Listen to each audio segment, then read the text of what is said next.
기도로서 하나님과 시간을 많이 보내고 기도로서 하나님과 가까이 지내는 사람은 고라와 다단의 내면 세계를 차지하고 있었던 질투심과 시기심이 사라지게 될 것입니다. 작년에 한 여청년이 예언의 신을 많이 읽으면서 많은 감동을 받았습니다. 이 교회를 나오다가 지금은 나오지 않는 다른 교회를 나가고 있는 청년입니다. 그 청년이 예언의 신을 읽으면서 감동적인 구절을 만날 때마다 색연필 하나를 가지고 계속 밑줄을 쳤습니다. 1년 동안을 그렇게 여러 예언의 신을 읽으면서 밑줄을 치다 보니까 그 색연필이 작아졌습니다. 그 작아진 색연필을 가지고 또 예언의 신을 한 챕터를 펴놓고 사진을 찍고 이런 글을 적어서 보내왔습니다. 말씀의 아름다운 빛 속에서 이 색연필은 이렇게 작아졌어요. 그를 사랑하게 되면서 나는 작아졌습니다. 그리고 행복해졌어요. 지상에서의 짧은 삶을 예수 안에서 작아지고 은혜로 커가며 살았으면 좋겠습니다. 예수님의 용서하심과 사랑이 나를 작아지게 해서 색연필처럼 작아진 내가 많이 울었어요. 참 감동적인 글이죠, 그죠? 그 색연필을 가지고 많이 밑줄 치다 보니까 그 색연필이 작아진 겁니다. 자기가 그 예언의 신의 말씀들을 읽고 하나님의 용서하심과 그분의 사랑에 대해서 깨달으면 깨달을수록 그 색연필처럼 자기도 작아졌다는 것입니다. 그래서 그것이 너무나 기뻤고 많이 울었다라고 그렇게 기록하는 글을 받았습니다. 하나님의 말씀을 통해서 하나님과 가까이 지내고 하나님과 많은 시간을 보내는 사람은 고라와 다단의 내면 세계를 차지하고 있었던 높아지려고 하던 욕망, 자기의 분수를 떠나서 자기에게 주어지지 않은 지위를 가지려고 하는 그 욕망이 사라지게 된다는 것입니다. 고라와 다단이 일으켰던 그 반역은 단순한 반역이 아니었습니다. 사단이 하늘에서 일으킨 반역의 축소판이었습니다. 왜냐하면 루시퍼가 하나님 정부에 대해서 불평을 했고 하늘의 질서를 전복하려고 했던 것처럼 고라와 다단은 하나님께 불평을 했고 하나님께서 모세와 아론을 통하여 주신 질서를 부인하고 그 질서를 전복하려고 했기 때문이었습니다. 루시퍼의 반역은 예수님에 대한 그의 시기심과 질투심에서 발생했습니다. 고라와 다단의 반역 역시 모세와 아론에 대한 질투와 시기심에서 발생했습니다. 루시퍼가 하늘에서 교활한 방법으로 은밀한 방법으로 하늘 천사의 3분의 1을 유혹하고 그들을 타락시켰던 것처럼 고라와 다단도 그들의 은밀한 계획을 교명하게 이스라엘 유력한 족장들에게 이야기하여서 그 족장 중에서 250명을 유혹하였고 그들의 편으로 만들었습니다. 이유가 뭐였을까요? 고라와 다단은, 아비람은 그들의 마음속에 가지고 있는 불만이 있었을 때 그 불만들을 서로 나누는 시간을 많이 가지면서 그 불만들을 서로 이야기하면서 그 불만들을 키워가는 시간을 가졌을지언정 그 불만을 가지고 하나님 앞에 나와서 하나님 앞에 털어놓고 하나님 앞에 그 문제를 해결받지는 못했다는 것입니다. 이것이 그들이 반역까지 가게 된 원인이었고 동기였습니다. 그들이 불만을 가득 담은 내면 세계를 가지고 더 많은 시간을 보내고 더 많은 만남을 가졌을 때 그들을 통해 드러난 행동은 하나님을 향한 반역이었습니다. 오늘 만약 우리의 마음속에 가지고 있는 여러 가지 이 세상과 이 교단과 주변을 향하여 가지고 있는 불만이 하나님 안에서 온전히 회복되지 않으면, 해결되지 않으면 우리는 다른 식으로 어떤 다른 곳에서 폭발하거나 문제가 터지게 될 것입니다. 야고보서 4장 8절은 이렇게 말씀합니다. 하나님을 가까이 하라. 그리하면 너희를 가까이 하시리라.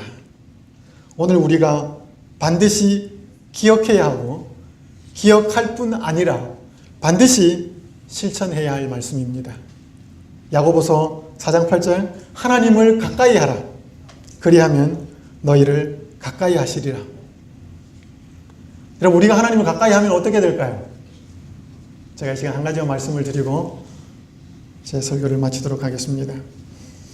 2010년 5월 서울의 한 법정에서 오토바이를 훔쳐서 타고 달아난 16세의 한 소녀를 위한 재판이 벌어지고 있었습니다.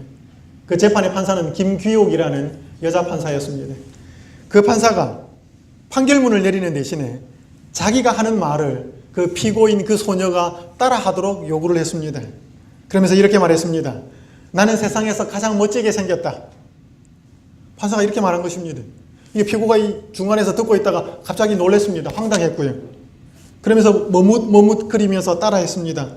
나는 세상에서 가장 멋지게 생겼다. 이 기어 들어가는 소리로 그렇게 대답을 했습니다. 판사는 계속해서 말했습니다. 나는 무엇이든지 할 수 있다. 나는 이 세상에 두려울 것이 없다. 이 세상에 나는 혼자가 아니다. 그 판사의 말을 따라하던 그 소녀가 이 세상에 나는 혼자가 아니다라는 그 말을 같이 따라하면서 참았던 울음을 터뜨리고 말았습니다. 그곳에는 그녀의 어머니도 있었고 그 소녀를 알고 있던 많은 사람들이 있었습니다. 그 소녀도 울었고 그 방청석에 있는 많은 사람들이 함께 울었습니다. 그 소녀는 그날 법정에 오기까지 14건의 절도와 폭행 사건에 연루가 되어 있었습니다. 법대로 하면 그 소녀는 무거운 처벌을 받을 것이었습니다. 그러나 그 김규옥이라는 한 여판사는 자신의 말을 따라하게 하는 것으로 판결문을 끝내버렸습니다. 이 소녀는 원래 공부를 대단히 잘하는 여학생이었습니다. 이 소녀의 꿈은 간호사가 되어서 사람들을 위해서 봉사하기 원하는 것이 그녀의 꿈이었습니다. 그런데 어느 날 여러 명의 남학생들에게 끌려가서 성폭행을 당합니다. 그것이 그날 이후로 이 소녀의 삶을 완전히 바꿔놓아 버렸습니다. 그 이후로부터 그녀의 삶이 망가지기 시작했습니다. 결국 이 소녀가 비행 청소년의 삶을 살게 되었습니다. 그리고 그 법정까지 오게 되었습니다. 그날 판사가 모든 청중들을 향하여 이렇게 말했습니다. 이 아이는 가해자로 이 재판에 왔습니다. 그러나 이렇게 삶이 망가진 것을 알면 누가 가해자라고 쉽게 말할 수 있겠습니까? 아이의 잘못이 있다면 자존감을 잃어버린 것입니다. 그러니 스스로 자존감을 찾게 하는 처분을 내려야지요. 눈시울이 붉어진 이 판사는 눈물 범벅이 된 이 소녀를 이 법대 앞으로 불렀습니다. 그리고 그 앞으로 내려가서 그 소녀에게 이렇게 말을 해주었습니다. 이 세상에서 누가 제일 중요할까? 그것은 바로 너 자신이야. 그 사실만 잊지 않으면 돼. 그러면 지금처럼 힘든 일도 이겨낼 수 있을 거야. 그리고 두 손을 뻗어서 그 피고 그 소녀의 손을 꽉 잡아주었습니다. 마음 같아서는 꼭 안아주고 싶은데 우리 사회를 이 법대가 가로막고 있어서 이 정도밖에는 못 해주겠구나. 이것이 그날 그 법정의 모든 판결의 끝이었습니다. 여러분, 그 판사는 그 소녀에게 그런 판결을 내릴 필요가 없었습니다. 법대로 처분하면 되었습니다. 그러나 판사는 그 소녀가 그런 대접을 받을 필요가 있었기 때문에 그렇게 한 것입니다. 여러분, 자기에게는 필요하지 않지만 상대방에게 꼭 필요해서 상대방을 위해서 베푸는 은혜와 자비를 성경용어로 헤세드라고 부릅니다. 하나는 좀 기억하십시오. 뭐라고 부른다고요? 헤세드라고 하는 중요한 단어입니다. 자기에게는 필요가 없습니다.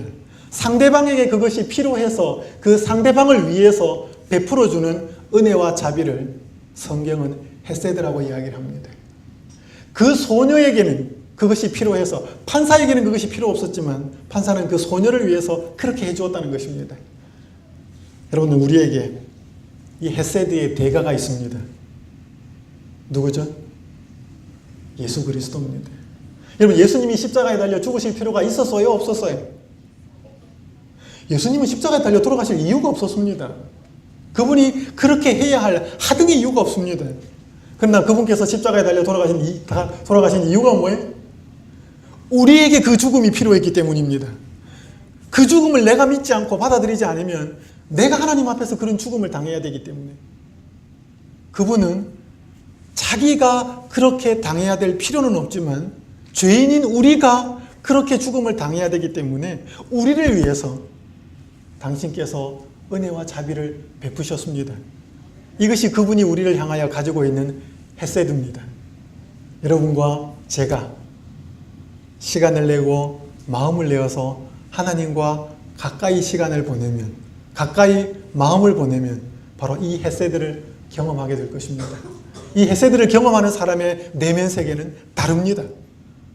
오늘 하루 여러분에게 주어진 한 날 동안 모든 집회와 모든 강의와 모든 세미나와 모든 만남 속에서 이 헤세드, 하나님의 자비와 은혜를 경험하여서 여러분의 내면 세계에 질서가 부여되고 여러분에게 주어진 우리를 둘러싼 선악의 대쟁투에서 승리하는 하루가 되시기를 간절히 바라면서 말씀을 마치겠습니다.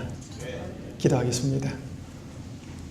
하늘에 계신 아버지 하나님, 고라와 다단의 내면 세계를 살펴보며 그들이 왜 반역을 일으킬 수밖에 없었는지를 깨닫게 되었습니다. 그들이 서로 불평과 불만을 가지고 있으면서 가깝게 만났고 많은 시간을 보내었습니다. 아버지 하나님, 저희 역시 불평과 불만을 가지고 있으면서 또 다른 불평과 불만을 가진 사람들과 많은 시간을 보내어서 그 불평과 불만들을 더 증폭시키고 있지는 않는지요. 아버지 하나님, 저희가 가진 세상과 이 교회와 주변에 뜻대로 되지 않는 마음들이 있다면 그 불평과 불만을 우리 하나님 앞에 가지고 나올 수 있도록 축복하여 주시옵소서.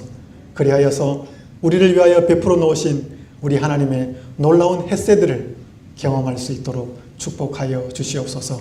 그런 한 날이 되도록 모든 집회와 모든 세미나와 모든 시간들에 은혜를 더하여 주시옵기를 우리 주님 예수님의 이름으로 간절히 기도하옵나이다.